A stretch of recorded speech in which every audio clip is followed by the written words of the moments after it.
Assalamualaikum warahmatullahi wabarakatuh. Perkenalkan, nama saya Melvita Sari, NIM 180150091, jurusan Teknik Elektro Universitas Maliku Saleh. Nah, baiklah teman, di video kali ini saya ingin berbagi masalah problem solve atau soal-soal medan elektromagnetik dari buku William Hyatt, edisi 8. Langsung saja kita ke video ini ya. Baiklah, langsung saja kita masuk ke soal yang pertama. Soal pertama ini saya mengambil soal 8.38, yaitu inti toroidal memiliki penampang persegi panjang yang ditentukan oleh permukaan P sama dengan 2 cm, P sama dengan 3 cm, Z sama dengan 4 cm, dan Z sama dengan 4,5 cm. Bahan inti memiliki permeabilitas relatif itu 80. Jika inti dililit dengan kumparan yang mengandung 8.000 putaran kawat, tentukan induktansinya. Cara penyelesaiannya yaitu kita menggunakan rumus integral tertutup H kali dl sama dengan 2 kali V kali rho kali H flux sama dengan Ni, yaitu menjadi H flux sama dengan Ni per 2 V rho. Kemudian flux yang toroid kemudian menjadi integral pada penampang B dengan rumus flux sama dengan double integral B kali dl sama dengan integral dari batas 0,04 sampai 0,045 dipindahkan ke meter dan dikali integral 0,02 sampai 0,03 dikali mu r kali mu 0 Ni per 2 V rho. Maka jika kita dapatkan hasil ini dengan perkalian integral batas dari 0,04 sampai 0,045, maka menghasilkan mu rho kali mu 0 kali Ni per 400 V. Nah, hasil dari ini, dari integral 0,02 sampai 0,03 menghasilkan ln 0,03 per 0,02. Maka hubungan flux kemudian diberikan oleh N flux dan induktansinya adalah L sama dengan N flux per I sama dengan kita masukkan mu 0-nya, mu r-nya itu adalah 80 dan mu 0 itu kan 4V kali 10 pangkat minus 7. Terus itu dikalikan dengan Ni-nya. Ni-nya itu 8000 kuadrat per 400 V dikali dengan ln 0,03 dibagi 0,02 itu 1,5. Maka hasil perkalian ini menghasilkan 2,08 H. Kemudian kita masuk ke soal 9.5, yaitu lokasi bilah. Pada gambar 9.5 diberikan oleh X sama dengan 5T ditambah 2T pangkat 3 dan pemisah keduanya rel adalah 20 cm. Misalkan B-nya itu sama dengan 0,8 X pangkat 2 kali AZ T. Tentukan pembacaan voltmeter pada AT sama dengan 0,4 sekon dan B-nya itu X sama dengan 0,6 meter.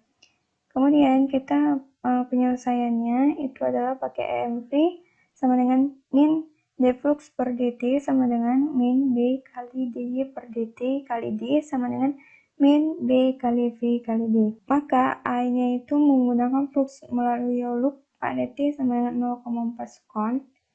Itu flux sama dengan B YD, kita masukkan sama flux sama dengan integral dari batas 0 sampai 0,2 dikali dengan integral dari 0 sampai X dikali dengan B-nya yaitu 0,8 X aksen pangkat 2 dikali dx aksen kali dy menjadi 0,16 per 3 dikali dengan X pangkat 3. Maka kita misalkan X-nya tadi kan yang ininya kita ganti menjadi X-nya itu 5T ditambah 2T pangkat 3 dikalikan pangkat 3 Weber. Kemudian kita mendapat ini tadi, dapat hasil ini, kita masukkan ke rumus yang paling awal, yaitu EMV sama dengan min D flux per dt sama dengan min B kali dy per dt kali dy sama dengan min B kali V kali D. Maka AMV sama dengan, karena di sini min, maka di sini letakkan min 0,16 dibagi 3. Kemudian turunan dari pangkat yaitu 3 dikali 5T ditambah 2T pangkat 3 dipangkatkan 2. Karena 3 dikurang 1.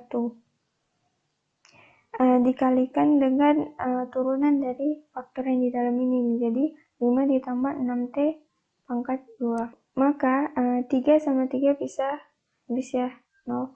Jadi min 0,16 dikalikan dengan 5, setiap T itu diganti dengan 0,4. Maka 5 dikali 0,4 ditambah 2 dikali 0,4 pangkat 3 dipangkatkan 2 dikali 5 tambah 6 dikali 0,4 pangkat 2. Maka menghasilkan min 4,32 V. Kemudian kita cari yang B-nya itu untuk X sama dengan 0,6 M. Kita memiliki yang tadi X-nya itu kita ubah menjadi 0,6 sama dengan 5T ditambah 2T pangkat 3. Dan menghasilkan T-nya itu sama dengan 0,1193. Lalu kemudian EMV sama dengan, kita masukkan dengan yang ini tadi. Jadi min 0,16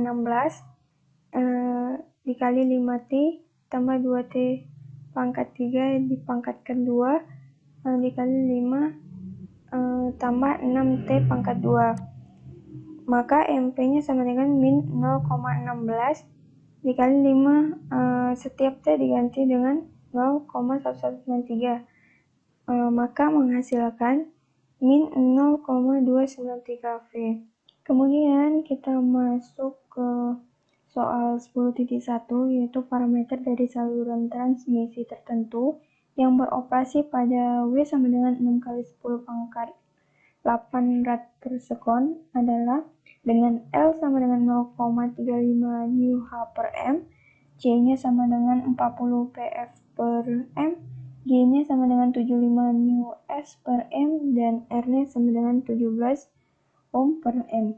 Tentukan gamma, alfa, beta, lambda, dan Z0-nya. Cara penyelesaiannya yaitu mencari gamma sama dengan akar dari ZI sama dengan akar dari R tambah ZWL dikali dengan G ditambah ZWC. Maka menghasilkan, kita masukkan semuanya,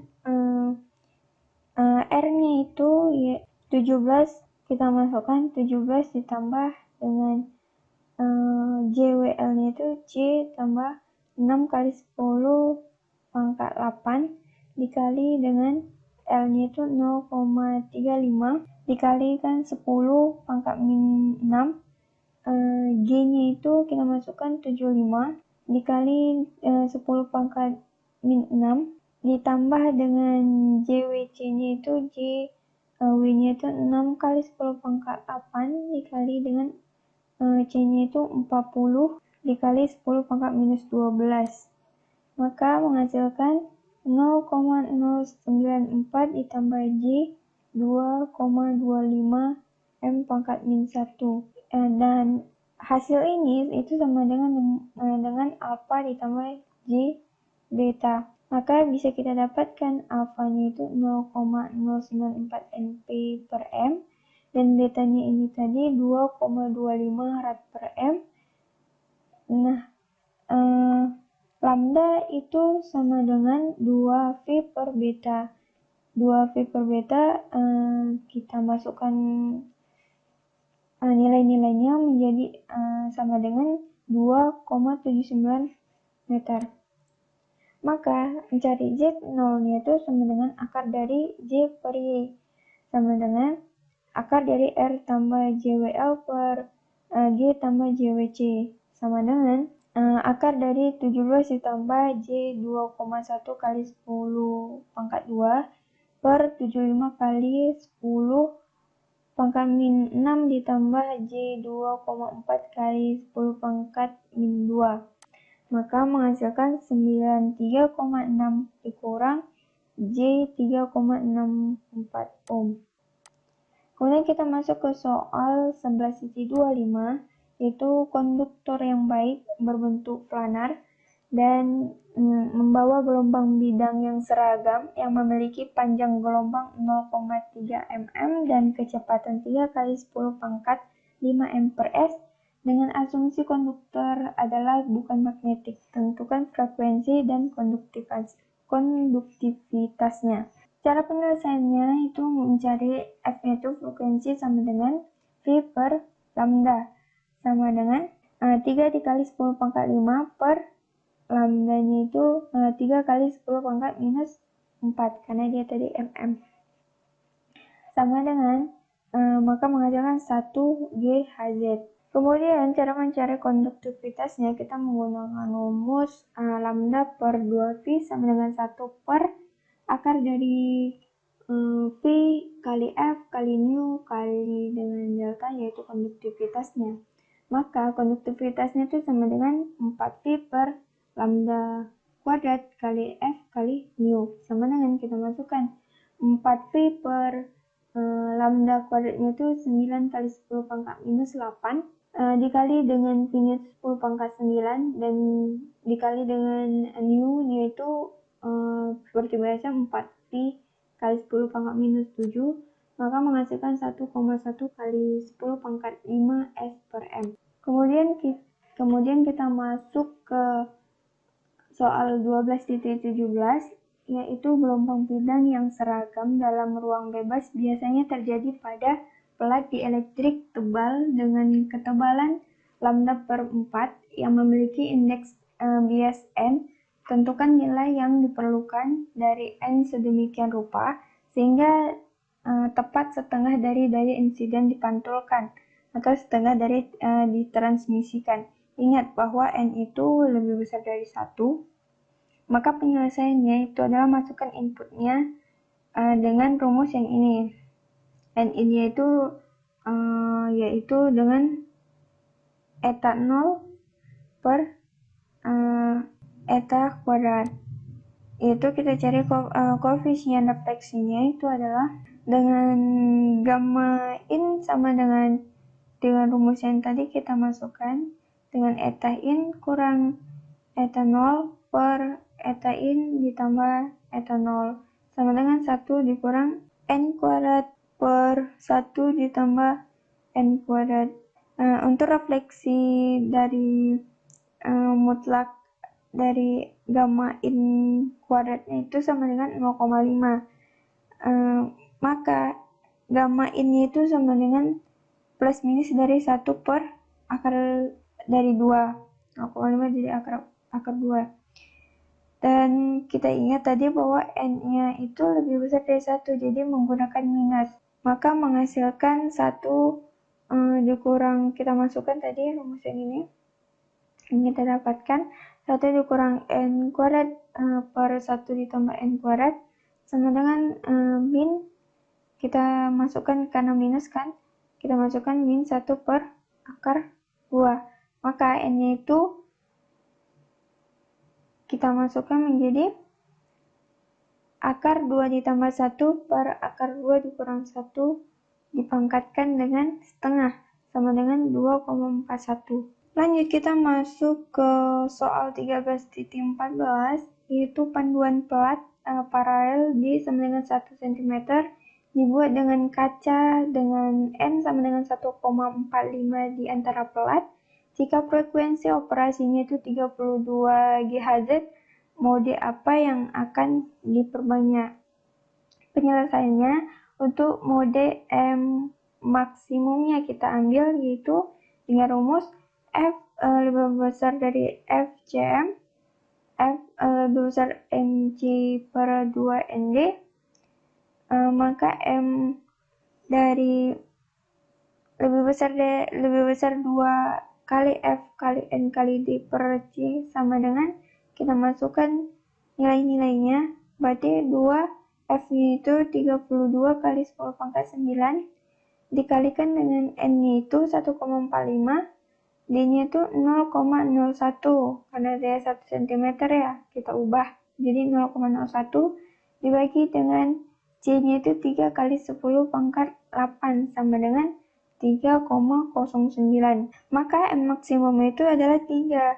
Maka M yang diizinkan dalam kasus ini cuma 3, dan mode propagasi akan menjadi TM1, TE1, TM2, TE2, TM3, dan TE3. Kemudian kita masuk ke soal terakhir, yaitu 14.17, yaitu pertimbangan dipol setengah gelombang lossless di ruang bebas dengan ketahanan radiasinya R sama dengan 73 ohm, dan directivity maksimum Dmax-nya itu sama dengan 1,64 jika antena membawa amplitudo arusnya itu 1 sampai A, maka kita tentukan A berapa total daya dalam watt yang dipancarkan. Penyelesaiannya itu dengan menggunakan rumus PR sama dengan setengah kali I kuadrat kali R sama dengan, kita masukkan